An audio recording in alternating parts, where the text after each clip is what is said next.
This has a little bit of meaning here.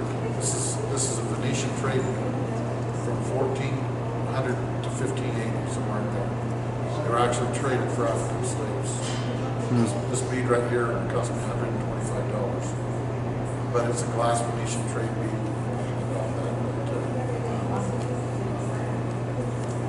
Thank you, Alan. That was fantastic. You're welcome. Great. So, just so you know, you don't have to be born in Africa to be African. We are African brothers, you know, and we see the world maybe a little differently than most people who grew up in this privileged country of ours. You know, we've learned how to give back some of our good fortune and our wealth to those who are less fortunate. And really, the only reward we get from it is to see the gratification, the joy, gladness, thanksgiving that these people can give. Because they have nothing else to give, right? They just have pure love and kindness. And so, it's great. If you want to sit, you can right now. Just say a few things. So, myself, I'm Neil Millman, and I won't take time to tell you some of my adventures, but I'll tell you, and I've had adventures, but I don't think any of my adventures can compare with Alan's. He's a real deal. But I am writing some books though, and hopefully I'll get them published sometime, but I shouldn't be alive either. I told that the last time, I got almost beaten to death 20 years ago, and I shouldn't be here talking about it right now. But rather than talking about myself, let me relate something important that Alan was talking about that does relate to my story, and that has to do with light. Now, Alan was talking about the importance of these little lights in these villages where they've never known light before. Okay? Let me talk a little bit about that aspect. Now, let me ask you a question. Do you think Alan knows what darkness is? He's been in the darkest places you can imagine. Do you think Alan appreciates light in a dark place? Yes. And the same for these people in these poor areas, these villages. Now, we in our culture here, we take light for granted. We've never had a time in our life when we didn't have light over our heads, we didn't have a switch to turn or whatever. We don't take it, we don't appreciate it to its fullest extent. People who grow up without electricity, without light, they can value it much more. Now, for myself and for Alan, people like us, we don't see that much of a difference between physical light that you can see and spiritual light. They are the same. In fact, we as Latter-day Saints in our scriptures make a very strong comparison between spiritual light and physical light. God is light. Jesus Christ is light. And so, for what I do in my mission work, my ministry, I see the importance of bringing light to those who are in darkness. And I'm not just talking physical darkness, like going outside the door here. I'm talking about growing up in spiritual darkness, where there's evil, where there's sorrow, where there's pain, where there's fear, where there's loneliness. All these emotional things and spiritual that people, especially children. Now, I'm 67 years old, but when I think back to when I was a kid, my memories are pretty fresh. It's like it was only a few weeks ago. I can remember times I was a little kid, and I was out in the dark, outside, and I was scared. I was in darkness. I was afraid.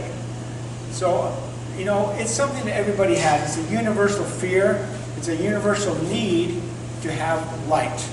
So, rather than relating one of my stories that I could tell you, I could talk for hours, but I will relate to you one story, a true story, about light from a good friend of mine. His name was Ted Gibbons. I wish he could be here to speak as well, but he passed away about 4 years ago. He was an institute teacher, taught at the Institute of Religion up at UVU for 40 years until he retired. Contracted cancer and passed away a couple of years ago. Ted Gibbons was a professional speaker, educator, minister, and he could teach, you know, he talked to groups of 50 to 100, 200 people. Captivating speaker, riveting. That's how I first got to know him. And there was something about him, the first time I heard him speak at BYU on campus, there was a light emanating from his face, his voice, to speak with love and power. And so I took the initiative to get to know him. I wanted to know what he had that other people don't have. his love of God, his light that he lives by, truth and things. And I want to know his story. So for years and years he was teaching crowds, whatever, but I got to know him personally. And there's one story he told me that he didn't relate to people very much, or to the public very large. But he related it to me, and it was a story that happened to him when he was young. He was like only 16 or 17 years old. He was living in Logan at the time where he grew up. He had a best friend, and Ted was a very gregarious person, very outdoorsy, adventurous. And he related to me. He was kind of like Alan. He had promptings, but he didn't always listen to the promptings. And so he was kind of apt to do things that he shouldn't have done. So, he was rambunctious, and I can relate to that too. I'm a very rambunctious person, especially when I was younger. So he was with his friend, and they're up in Logan Canyon. There's a cave up in the canyon. It's called Logan Cave. And they went up to it one day, and they had a flashlight, and they're going through the cave. I guess his friend was carrying the flashlight, right? Well, if you've ever been inside of a cave, you know how dark it is, pure darkness. He's in the cave, and somehow his friend dropped the flashlight. It broke. And they're trying to reassemble it, whatever, in the darkness. No go. There's no electricity. They are lost in a cave. Logan Cave, no light. And they had gone in quite a ways. There was no way they could find their way out. It was a very dangerous cave. Well, being Latter-day Saint boys, they did what Latter-day Saint boys have been taught to do for many years, that is to pray. Right? So they prayed. But I don't think that their hopes of rescue were very strong at that point. They knew their goose was cooked, right? And for all practical purposes, they never should have gotten out of that cave again. But here's what happened. About an hour or so after dropping and breaking the flashlight, they see a light, a little dim light coming down through the cave. And the light's getting brighter and brighter, and it's coming in their direction. They hear some voices. They go, what is it? Well, the lights came up to them. As it turns out, it was a Boy Scout troop. Okay, a group of Boy Scouts were there that afternoon, I guess it was Saturday, going exploring through the cave. Now, what are the chances of that happening at that particular time? Now, you could say it was all chance, and maybe it was. But a lot of us have reasons to believe that God hears our prayers and He answers them and things like that. So I'm sure that scoutmaster probably had certain promptings to go to that cave that day when he did. But here's the outcome of the story. When Ted and his friend followed that scout leader out of the cave, man, they did not get left behind. They were as close to that light as they could get until they got out of the cave. And so, for the rest of his, that experience was a turning point in Ted's life. Okay, because he understood the value of light at that point, and then he could relate it to the Spirit, how the Spirit guides us and teaches us truth. And so, he shared that story with me. It was very personal, and now I'm sharing it with you.